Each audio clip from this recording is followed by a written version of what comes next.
बिस्मिल्लाहिर्रहमानिर्रहीम। अस्सलामुअलैकुम। तो आज का हमारा जो टॉपिक है फ़ाइलम नाइडेरिया या फ़ाइलम सिलेंट्रेटा, ये एनिमल्स बड़े ही इंटरेस्टिंग है, बहुत फैसिनेटिंग है। यानी इनको ना समुंदर की ब्यूटीज़ जो है वो कहा जाता है, बहुत खूबसूरत हैं। ख़ास करके जो जेली फिशेज़ हैं, सी एनिमनीज़ हैं, कॉरल्स हैं, तो these are very beautiful animals, invertebrates. तो वैसे तो सी के बारे में, मैरीन लाइफ के बारे में पढ़ना, उसके बारे में जानना, उसको देखना, उसकी वीडियोस देखना, चूँकि हम लाइव तो मेरी अभी तक जो है वो नहीं है, अप्रोच नहीं है। तो बहरहाल उन इन सब के बारे में देखना बड़ा फैसिनेटिंग और बड़ा इंटरेस्टिंग है, बड़ा मज़ा आता है। ठीक है, तो उन्हीं के बारे में हम पढ़ने जा रहे हैं। तो सबसे पहले देखते हैं कि Coelenterata and Cnidaria what does it mean. Coelenterata इनको इसीलिए कहा जाता है, इनकी ये जो हॉलो कैविटी होती है, body cavity, gastrovascular cavity intron होती है चूँकि, तो इसकी वजह से इनको सिलेंट्रेटा कहा जाता है। और नाइडेरिया इनको इसलिए कहा जाता है कि इनके जो टेंटिकल्स होते हैं, इनमें से ज़्यादातर तकरीबन सब के ऊपर इनके जो टेंटिकल्स होते हैं, इनके ऊपर ख़ास तरह के सेल्स पाए जाते हैं, इनके ऊपर ख़ास तरह के सेल्स पाए जाते हैं। ठीक है, जो कि इनको प्रे को पकड़ने के लिए भी हेल्प करते हैं, प्रे को पकड़ने के लिए भी हेल्प करते हैं, और इनका जो अपना प्रेडेटर होता है उससे बचने के लिए भी इस्तेमाल करते हैं। तो ये ऑफेंस और डिफेंस, ऑफेंस होता है हमला करना, और डिफेंस होता है दूसरे के हमले से अपने आप को बचाना। तो डिफेंस और ऑफेंस दोनों में इस्तेमाल होते हैं। तो ये जो ख़ास तरह के सेल्स होते हैं, इनको हम कहते हैं नीडोसाइट्स। इनको हम क्या बोलते हैं भाई? Cnidocytes.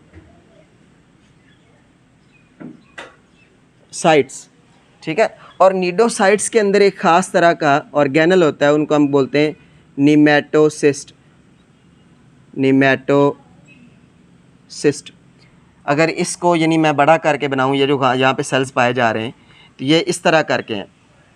These are like this one, ये एक कैप्सूल की तरह का सेल होता है, कैप्सूल लाइक। ठीक है, इस सेल के अंदर एक ऑर्गन होता है ऐसे। ठीक है, ऑर्गन के साथ आगे क्या होता है? एक थ्रेड लाइक स्ट्रक्चर होती है। ठीक है, समटाइम इसके साथ बार्ब्स भी होती हैं। ये है अनट्रिगर्ड। इसके साथ ना एक फ्लैजेला भी होता है, इसको नीडोसेल बोलते हैं। तो दिस इज़ नीडोसाइट। ये इसके अंदर जो ऑर्गेनल है ये निमेटोसिस्ट है। और नीडोसाइट्स की बहुत सारी इकसाम भी होती हैं, कुछ इंटेंगल करने के लिए, कुछ पकड़ने के लिए, कुछ स्टिकी होते हैं, और कुछ जो है वो पैरालाइज करने के लिए होते हैं। उनके अंदर जहर होते हैं, टॉक्सिन्स होते हैं, वैनम होता है। ठीक है, और नीडोसेल इनका ट्रिगर होता है। जो ही इन नीडोसाइट्स के साथ कोई भी जो दूसरा एनिमल है, जो इनका प्रे है, जो दूसरे फिश है या दूसरे जो इनवर्टिब्रेट्स हैं, जब इनके साथ आके टच करेंगे तो ये ट्रिगर होता है, ये एक्टिव हो जाएंगे। जो वो एनिमल इनके साथ टच करेगा ना, इन सेल्स के साथ, तो जो ही इस हिस्से के साथ टच करेगा तो ये ट्रिगर हो जाते हैं। और जब ये ट्रिगर हो जाते हैं तो क्या होता है? This part suddenly comes out with extreme speed. बहुत ज़्यादा स्पीड के साथ ये बाहर आता है, ये हिस्सा ऐसे। ठीक है, और इसका ये जो धागा थ्रेड है, ये बुलेट की तरह बिल्कुल बड़ी स्पीड से डिस्चार्ज होता है, और डिस्चार्ज होकर जो उसको टच करने वाला वो जो प्रे आ रहा था उसके अंदर जाके चुभ जाता है, और उसके अंदर जाके स्टिंग करता है। तो इसलिए इनको हम स्टिंगिंग सेल्स भी बोलते हैं। These are stinging cells. तो अगर ये वेनमस है तो उसमें वेनम और टॉक्सिन डालेगा।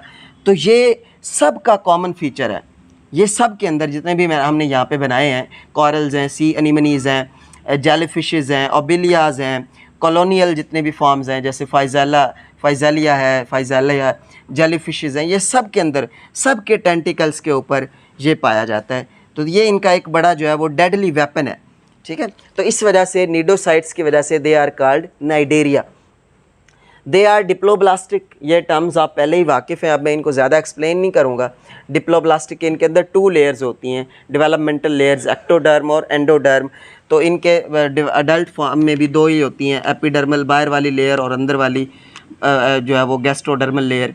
तो 2 ही होती हैं। दरमियान में मिज़ोग्लिया भी होती है समटाइम। ठीक है, तो मिज़ोग्लिया के अंदर भी कुछ ऐसे ग्रुप्स हैं जिनके अंदर कुछ सेल्स पाए जाते हैं, लेकिन उसको अभी तक ये डिबेटेबल है, लेकिन उसको अभी तक जो है वो तीसरी लेयर नहीं कंसीडर किया जाता। तो they are mainly consist of 2 layers derived from ectoderm and endoderm.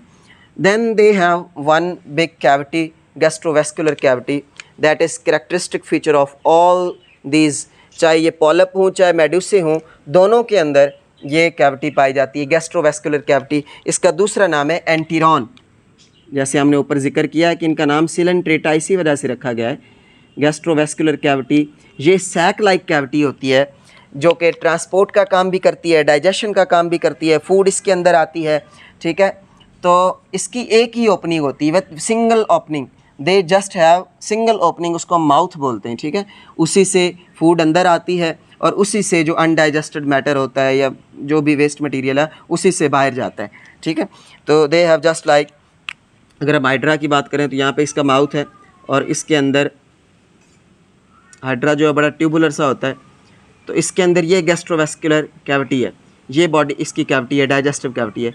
तो यहीं से खुराक अंदर आ रही है, यहाँ डाइजेशन हो रही है, एक्स्ट्रा सेलुलर भी होती है, कुछ इंट्रा सेलुलर डाइजेशन भी होती है, ठीक है।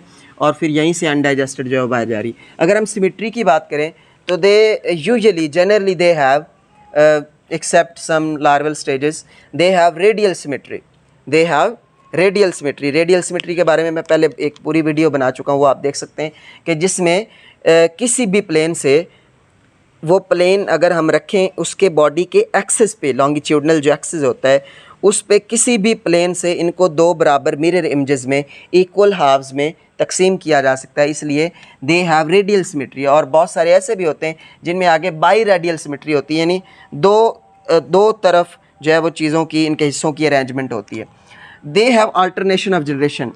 तो ये जो अल्टरनेशन ऑफ जनरेशन है ये वो वाली पौधों वाली नहीं है, that is a different thing, वो एक अलहदा है। यहाँ पे कुछ ऐसे मेंबर्स हैं इसके, बल्कि ज़्यादातर उनके अंदर जो है दो या दो से ज़्यादा बॉडी फॉर्म्स होती हैं, तो वो एक दूसरे में अल्टरनेट होती रहती हैं, ठीक है। जैसे ज़्यादातर क्या होती हैं, पॉलिप और मेड्यूसे, पॉलिप और जैसे ये ओबिलिया है, ये कॉलोनियल जो है आपके पास एक सिलेंट्रेट या नाइडेरियन है ओबिलिया।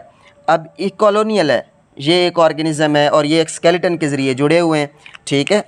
तो इसमें दो तरह के हैं, ये देखें, ये पॉलिप्स हैं, ये सारे, ये भी पॉलिप है, ये भी पॉलिप है, ये भी पॉलिप है, ये भी पॉलिप है। आगे हम जिक्र करते हैं पॉलिप और मेड्यूस से क्या होते हैं, ठीक है। तो ठीक है, तो एक फॉर्म होती है पॉलिप और एक होती है ये वाली फॉर्म, कौन सी है, पॉलिप। पॉलिप ज़्यादातर क्या होती है इस तरह हाइड्रा की फॉर्म में, यानी क्या होता है उसके टेंटिकल्स अपवर्ड साइड होते हैं, और जो मेड्यूसी होती है वो जेलीफिश की तरह होती है, यानी उसके टेंटिकल्स नीचे होते हैं, अपसाइड डाउन होती है, ठीक है। तो पॉलिप फॉर्म जो है वो ज़्यादातर सेसाइल होती है, अक्सर exceptions over there, but mostly generally they are, the polyp form is sessile and the second form is medusae. ये मैंने मेड्यूसी बनाए हैं, मेड्यूसा या मेड्यूसे। ये क्या होते हैं, ये फ्री स्विमिंग होते हैं और ये ज़्यादातर सेक्सुअल रिप्रोडक्शन में इन्वॉल्व होते हैं। ये वाली जो स्टेज होती है ये फीडिंग में इन्वॉल्व होती है, लेकिन ये ज़रूरी नहीं कि सब के अंदर दोनों जनरेशन्स हो। अल्टरनेशन ऑफ जनरेशन से हमने ये समझा कि इसके अंदर दो फॉर्म्स होती हैं, पॉलिप एंड मेड्यूसे, लेकिन ये ज़रूरी नहीं है कि सब के अंदर दोनों फॉर्म्स हों। एवोल्यूशन के ज़रिए, तब्दीलियों के ज़रिए ऐसा हुआ है कि किसी के अंदर पॉलिप फॉर्म जो है वो डोमिनेंट है, किसी के अंदर जो मेड्यूसी फॉर्म डोमिनेंट है, और कईयों के अंदर सिर्फ मेड्यूसी फॉर्म ही है, पॉलिप है ही नहीं। कईयों के अंदर सिर्फ पॉलिप फॉर्म है, मेड्यूसी वाली है ही नहीं। लेकिन अगर हम इस ओबिलिया की बात करें तो इसके अंदर दोनों फॉर्म्स होती हैं, ठीक है। ओबिलिया के अंदर ये पॉलिप फॉर्म है, यहाँ पे मैंने उसको छोटा करके इसी को बनाया है, पॉलिप फॉर्म है। पॉलिप में से कुछ खास तरह के जो पॉलिप्स होते हैं उनसे मेड्यूसे बनते हैं, मेड्यूसे में फिर सेक्सुअल रिप्रोडक्शन होती है और देन दोबारा पॉलिप बन जाते हैं। तो इसको हम पॉलीमॉर्फिज्म भी बोलते हैं, अल्टरनेशन ऑफ जनरेशन भी बोलते हैं, ठीक है। तो this is all about polyp and medusae. Then they have mouth, we have discussed about in the gastrovascular cavity, they have single opening of the hollow body cavity, digestive cavity, उसी से खुराक अंदर आती है, बाहर जाती है। फूड, जितने भी छोटे ऑर्गेनिजम्स हैं, ड्रिफ्टिंग जो एनिमल्स हैं, प्लैंकटॉन्स हैं, उनको ये फूड के तौर पर इस्तेमाल करते हैं। सम फिशेस के तौर पर भी कुछ करते हैं, कुछ ऐसे भी हैं जो अपनी ही जेलीज़ को, यानी एक फ़िश, जेली फ़िश दूसरी जेली फ़िश को खा रही होती है, इसमें कॉम्ब जेलीज़ आती हैं, वो दूसरी कॉम्ब जेलीज़ को खा जाती हैं, ठीक है। तो ये फूड है, फूड किस में आती है, डाइजेस्टिव कैविटी में, वहीं इसकी डाइजेशन होती है, एक्स्ट्रा सेलुलर भी और इंट्रा सेलुलर भी। Got the point. Then we have nervous system. इनका जो नर्वस सिस्टम है, they are, that is not much advanced, बड़ा ही प्रिमिटिव है, अभी वो आगाज़ हो रहा है इन एनिमल्स का, बड़े सिंपल एनिमल्स हैं ये, ठीक है। तो इनका डिफ्यूज्ड नर्वस सिस्टम है, डिफ्यूज्ड यानी एक नेटवर्क होता है इनकी बॉडी के अंदर। क्या होता है, ऐसे करके न्यूरॉन्स हैं, उनका एक नेटवर्क है पूरी बॉडी के अंदर ऐसे फैला हुआ है ऐसे, और कहीं कहीं पे नर्व रिंग्स भी होती हैं, कुछ के टेंटिकल्स के पास, कुछ के माउथ के पास, कुछ के एपिडर्मिस में, कुछ के गैस्ट्रोडर्मिस के पास। तो दे हैव प्लेक्सेस लाइक, कैसा नर्वस सिस्टम है, plexuses like diffused nervous system है इनके अंदर, diffused. Okay, next we have skeleton. ज़्यादातर तो they are very very soft and jelly like, बड़े डेलिकेट से, बड़े नाजुक से ऑर्गेनिजम्स हैं, ठीक है। और ये साइज़ में जो है वो माइक्रोस्कोपिक से लेके मैक्रोस्कोपिक तक मीटर्स में हो सकते हैं। कुछ जैसे हाइड्रा वगैरह की हम बात करें तो ये मिलीमीटर्स और सेंटीमीटर्स में, लेकिन कुछ जेली फिशेज़ और कुछ ऐसे जो हैं वो बहुत बड़े बड़े भी हो सकते हैं, जैसे फाइजीलिया, इसके टेंटिकल्स की लेंथ बहुत ज़्यादा होती है, इसको मैनोवॉर कहते हैं। कॉरल्स बड़े होते हैं, तो इनका साइज़ जो है वो वेरी करता है। तो दूसरी हम बात करें इसके स्केलेटन की, तो स्केलेटन खास करके जितने भी सॉफ्ट फॉर्म्स हैं तो उनके अंदर तो है हाइड्रोस्टैटिक स्केलेटन, यानी इनकी जो बॉडी कैविटी है उनके अंदर पानी भर जाता है और उसके अगेंस्ट फिर इसके जो बॉडी वॉल के अंदर जो एपिथेलियोमस्कुलर जो सेल्स होते हैं, कुछ कॉन्ट्रैक्टाइल सेल्स होते हैं सिंपल मसल्स की तरह के, जहाँ पे मसल्स का एवोल्यूशन होना शुरू हो गया था, तो वो मसल्स जो है वो उस वाटर कैविटी या हाइड्रोस्टैटिक स्केलेटन के अगेंस्ट जो है वो कॉन्ट्रैक्ट होते हैं और इनके अंदर जो मूवमेंट्स होती हैं, ठीक है। लेकिन कुछ ऐसे हैं, जैसे हम कॉरल्स की बात करें, सॉफ्ट कॉरल, कुछ सॉफ्ट कॉरल होते हैं उनमें स्केलेटन नहीं बनता इतना हार्ड वाला, लेकिन हार्ड जो कॉरल्स होते हैं उनके अंदर उनके जो पॉलिप्स होते हैं, they are mainly consist of polyps. ये जो आपको नज़र आ रहे हैं तो ये पॉलिप्स के टेंटिकल्स नज़र आ रहे हैं ब्लू वाले, ठीक है, ये वाले पॉलिप्स के टेंटिकल्स हैं। और पॉलिप की जो बॉडी है that is embedded in the calcium carbonate skeleton, ठीक है। तो इनका स्केलेटन जो है हार्ड होता है, कैल्शियम कार्बोनेट का, लाइमस्टोन का बना हुआ होता है। तो कुछ के अंदर यानी इस तरह का exoskeleton, that is a type of exoskeleton, not endoskeleton. Okay, then locomotion की अगर हम बात करें तो इसमें सेसाइल एनिमल्स भी हैं, मोटाइल एनिमल्स भी हैं। जैसे अगर हम हाइड्रा की बात करें, यहाँ हाइड्रा बना हुआ है, ये हाइड्रा जो है सेसाइल होता है लेकिन थोड़ी बहुत मूव कर सकता है, ग्लाइडिंग कर सकता है, मूव कर सकता है, यानी एक जगह से दूसरी जगह, या इस तरह करता है कि ग्लाइडिंग करता है, इस तरह बेंड हो जाता है और बेंड होकर ये टेंटिकल्स वाली माउथ वाली साइड ज़मीन के साथ टच करता है, ठीक है, और दूसरी साइड को फिर आगे लेके जाता है। इस तरह की मूवमेंट ग्लाइडिंग वगैरह होती है, लेकिन ओवरऑल जो क्या है ये सेसाइल होती हैं। जेली फिशेज़ जो है वो मूव करती हैं, फ्री स्विमिंग होती हैं। मेड्यूसे फॉर्म ज़्यादातर जो है वो फ्री स्विमिंग होते हैं। पॉलिप जो हैं वो क्या होते हैं, अटैच होते हैं सबस्ट्रेट के साथ, सरफेस के साथ, किसी भी सबस्ट्रेटम के साथ, ठीक है। तो इनके अंदर यानी दोनों कैटेगरीज़ हैं, मोटाइल भी हैं और सेसाइल भी हैं ये।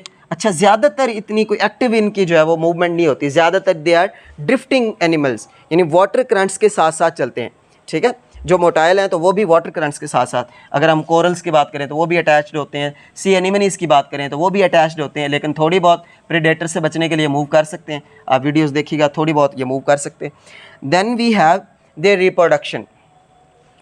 तो रिप्रोडक्शन इनके अंदर एसेक्सुअल भी होती है और सेक्सुअल भी होती है। इनमें कुछ एनिमल्स ऐसे भी हैं जिनको अभी तक जो है वो इमॉर्टल समझा जाता रहा है, इमॉर्टल के वो कभी मरते ही नहीं हैं। जैसे हाइड्रा के ऊपर पूरी रिसर्च हुई और इसको still it is considered immortal. Immortal क्योंकि इनके अंदर ख़ास तरह के स्टेम सेल्स पाए जाते हैं और वो स्टेम सेल्स जो है वो टोटीपोटेंट होते हैं, यानी वो बाकी सारी इकसाम के सेल्स में कन्वर्ट हो सकते हैं। तो इसलिए आपको पता है हाइड्रा के अंदर रीजनरेशन होती है, तो इस रीजनरेशन जो है, रीजनरेशन की एबिलिटी की वजह से इसके सारे सेल्स जो है वो नए बनते रहते हैं और कभी इनके सेल्स के अंदर एजिंग नहीं होती, ठीक है। तो इनके अंदर हम बात कर रहे हैं रिप्रोडक्शन की, तो एसेक्सुअल भी होती है और सेक्सुअल भी होती है। जैसे हम एसेक्सुअल की बात करें तो जो हाइड्रा के अंदर आप वाकिफ़ हैं, बडिंग होती है, ठीक है। ऐसे यहाँ से क्या बनेगा, एक बड बनेगा और वो बड जो अल्टीमेटली अडल्ट हाइड्रा बन जाएगा।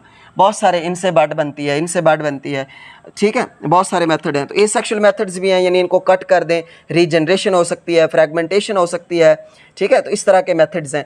दूसरा क्या है कि इनके अंदर सेक्सुअल रिप्रोडक्शन भी है, ठीक है। सेक्सुअल रिप्रोडक्शन के अंदर क्या होता है, जैसे हम अगर हम ओबीलिया की बात करें तो ओबीलिया के अंदर सबसे ज़्यादा स्टडी की गई है। तो इसके अंदर ये जो है ये पॉलीफॉर्म है, कॉलोनियल फॉर्म है। इसके अंदर दो तरह के, ये एक पॉलिप है ओबीलिया का, ये एक ओबीलिया की कॉलोनी है, सॉरी ये क्या है, कॉलोनी, और एक ये कॉलोनी जो है वो पॉलिप्स के ऊपर मुश्तमिल है। ये एक पॉलिप है, ये दूसरा, तीसरा, चौथा और जितने भी हैं, मैंने ज़रा छोटा बनाया है। तो ये एक पॉलिप है जो टेंटिकल के बगैर होगा, उसको हम कहते हैं गोनोजॉइड, और जो टेंटिकल्स वाला होगा वो होता है गैस्ट्रोजॉइड। गैस्ट्रोजॉइड गैस्ट्रोजॉइड का काम होता है फीडिंग, खुराक करना, और दूसरे सेल्स को भी प्रोवाइड करना, जो कि गोनोसाइड्स हैं। गोनोसाइड्स का काम है सेक्सुअल रिप्रोडक्शन। तो गोनोजॉइड्स के जो गोनोजॉइड्स हैं वो मेड्यूसी बनाते हैं। मेड्यूसे कैसे बनते हैं? बडिंग के ज़रिए। अब मेड्यूसे दो तरह के होते हैं। मेड्यूसा जो है वो फिर सेक्सुअल रिप्रोडक्शन के लिए एक स्पर्म बनाएगा, दूसरा एग बनाएगा। मोनोइशियस भी हो सकते हैं, डाइशियस भी हो सकते हैं, ये आगे वेरी करता है बहुत सारे स्पीशीज़ में। एग और स्पर्म जो है इनकी फर्टिलाइजेशन होगी, क्या बनेगा? जाइगोट बनेगा, और जाइगोट से प्लैन्यूला लार्वा बनता है, जो कि सिलिएटेड और बाइलैटरली थोड़ी सी सिमेट्री होती है उसकी, और सिलिएटेड होता है, फ्री स्विमिंग होता है। जब यहाँ किसी सरफेस के साथ जाके अटैच होता है तो ये डेवलप हो जाता है किसी नेक्स्ट पॉलिप के अंदर, ठीक है। तो इसके अंदर इस तरह करके सेक्सुअल रिप्रोडक्शन होती है। Then we have to discuss about coral reefs. Coral animals हैं, coral are animals, they are one class, one group of coelenterates are cnidarians, but coral reefs is different thing. Coral reefs क्या है कि इनके नीचे वाले जो और animals हैं, नीचे वाले वो डेड होते जाते हैं, इकट्ठे होते जाते हैं, एक्यूमुलेट हो जाते हैं। तो उनकी एक्यूमुलेशन से एक रॉक लाइक एक स्केलेटन जो है वो बनता जाता है। उस स्केलेटन को हम क्या बोलते हैं? वो जब उसकी एक कलेक्शन बन जाती है तो वो एक रॉक लाइक बन जाता है, तो उसको हम क्या बोलते हैं? उसको हम कोरल रीफ्स बोलते हैं। तो कोरल के स्केलेटन के जमा होने से जो रॉक्स बनती हैं, जो रॉक लाइक स्ट्रक्चर्स बनती हैं, उनको हम क्या बोलते हैं? Coral reefs. और ये ऐसे जमा होते रहते हैं और ये बड़े बड़े स्ट्रक्चर्स बन जाती हैं। जैसे ऑस्ट्रेलिया के अंदर एक ग्रेट बैरियर रीफ है, तो उसकी बड़ी एक लेंथ है, बहुत ज़्यादा लेंथ है। इसी तरह मेडिटेरेनियन सी में और सेंट्रल अमेरिका में वो जो आइलैंड्स हैं उनके पास और दीगर जितने भी ट्रॉपिकल, ख़ास करके ये जो कॉरल्स हैं ये बनते हैं ट्रॉपिकल रीजन्स के अंदर। तो वहाँ पे कॉरल्स होंगे तो कॉरल रीफ्स बनेंगे। और कॉरल रीफ्स जो है वो इस हवाले से बड़े इंपॉर्टेंट है कि ये बहुत सारे मैरीन एनिमल्स को हैबिटेट प्रोवाइड करते हैं, और ये इनको जो खुश्की वाले ट्रॉपिकल रेन फॉरेस्ट हैं उनका अल्टरनेट समझा जाता है समुद्रों में, कि ये उनके अंदर भी उतनी ही बायोडाइवर्सिटी पाई जाती है जितनी ट्रॉपिकल रेन फॉरेस्ट में होती है। तो 25% of the species almost of marine species are found in the coral reefs. तो इनकी आप वीडियोज़ वगैरह देखें, बहुत खूबसूरत, इंतहाई खूबसूरत। तो वहाँ पे फिशेस जो हैं, मछलियाँ थेराइव कर रही हैं, बाकी एनिमल्स जो है वो थेराइव कर रहे हैं, मैरीन एनिमल्स, ठीक है। उम्मीद करता हूँ आपको बहुत इसकी समझ आई होगी। बहुत शुक्रिया।